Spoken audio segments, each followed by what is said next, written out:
Hey everyone, welcome back to the channel. Today I'm going to show you a simple and effective way to customize your WordPress post view by adding columns.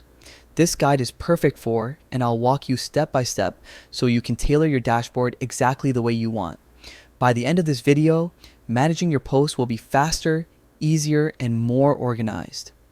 Let's dive in. Accessing the dashboard first, we need to log into your WordPress website. Simply go to your site's login link, usually found at the top right corner. You can sign in using your Google account by selecting Continue with Google. Make sure to choose the Google account associated with your website to gain access to your dashboard. Once logged in, you'll see all your WordPress management tools. Navigating to Posts next, look at the left-hand menu and click on Posts. This will take you to the Post screen where all your content is listed. Here is where we'll customize the columns to make your workflow more efficient.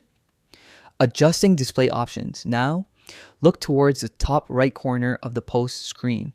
You'll see a link called Screen Options. Click on it, and a drop-down menu will appear with several checkboxes. These checkboxes represent the columns you can display on your post screen. For example, you might want to show post date, author, categories, or other details depending on what matters most to you. Applying changes. Once you've selected the columns you want, don't forget to click the Apply button. Your post screen will refresh immediately, and now you'll see your customized layout with the columns you chose. This small change can make managing your posts so much easier, especially if you handle a lot of content.